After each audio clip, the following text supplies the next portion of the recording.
Bonjour à tous et bienvenue. Aujourd'hui, on s'attaque à un sujet absolument vertigineux, l'intelligence artificielle en 2025.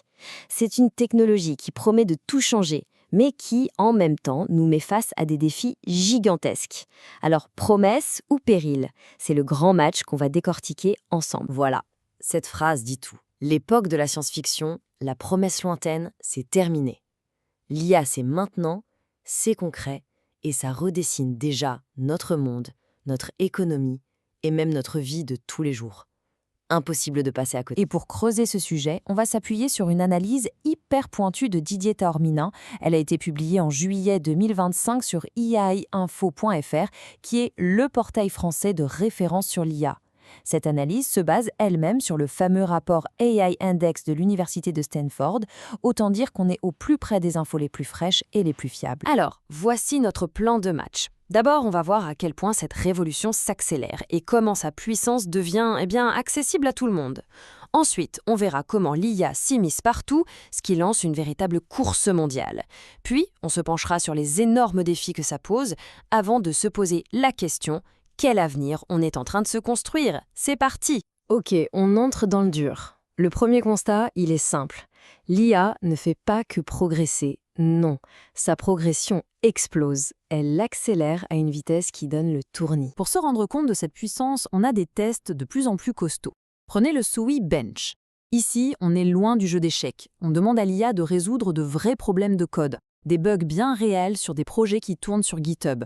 C'est hyper complexe, ça demande de la logique, du raisonnement, bref, d'être vraiment malin. Et regardez-moi ce chiffre. C'est juste dingue. Sur ce genre de test, les performances ont bondi de plus de 67 points en une seule année. Ce n'est plus une petite amélioration, c'est un véritable saut quantique.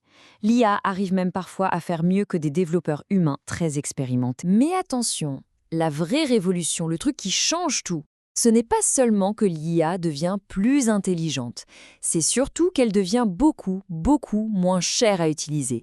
Et donc accessible au plus grand nombre, divisé par 280. Essayez de bien visualiser ce chiffre. C'est la baisse du coût pour utiliser un modèle d'IA puissant en à peine 2 ans. C'est ce facteur-là, le coût, qui vient dynamiter toutes les règles du jeu. Pour que ce soit plus clair, ce qui vous coûtait 20$ fin 2022, aujourd'hui ça vous coûte 7 centimes pour la même chose. C'est cette démocratisation radicale par les prix qui libère une énergie folle et permet à des milliers de développeurs et de startups de créer des choses impensables il y a encore quelques mois. Du coup, qu'est-ce qui se passe quand une technologie est à la fois ultra puissante et super abordable ? Eh bien, la réponse est simple. Elle déferle. Elle s'installe absolument partout. Et c'est exactement ce qu'on est en train de vivre. Et son impact est déjà bien visible. Côté santé, le nombre d'appareils médicaux avec de l'IA a été multiplié par presque 40 depuis 2015. Sur la route, on a 150 000 trajets en voiture autonome chaque semaine, rien que pour Waymo. Au bureau, quasiment 8 entreprises sur 10 s'en servent. Et même la science de pointe est bousculée, avec 2 prix Nobel en 2024 qui reposent sur des travaux aidés par l'IA. Ça, c'est le côté brillant de la promesse. Mais évidemment, une telle révolution technologique, ça attise les convoitises. On est en plein dans une compétition mondiale acharnée, une véritable course à la suprématie dans le domaine de l'IA. Et dans cette course, on voit bien qui mène la danse. En 2024, les États-Unis caracolent en tête avec 40 grands modèles d'IA. La Chine n'est pas loin derrière avec 15 modèles et elle rattrape son retard à une vitesse stupéfiante. L'Europe, de son côté, elle semble un peu à la traîne pour le moment, il faut être honnête. Mais la vraie question, c'est: qui est aux manettes? Qui pilote vraiment cette course folle? Et la réponse est sans appel. En 2024, 90% des modèles les plus importants sortent de l'industrie privée.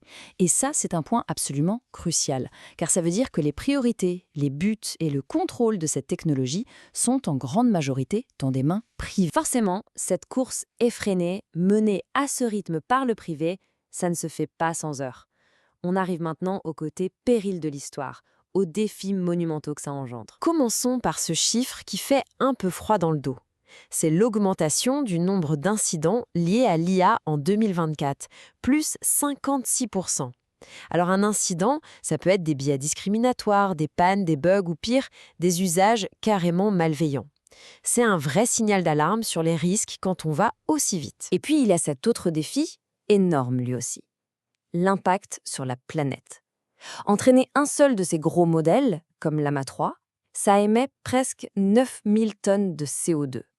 Pour vous donner une idée, c'est l'équivalent de l'empreinte carbone de près de 1000 Français pendant un an.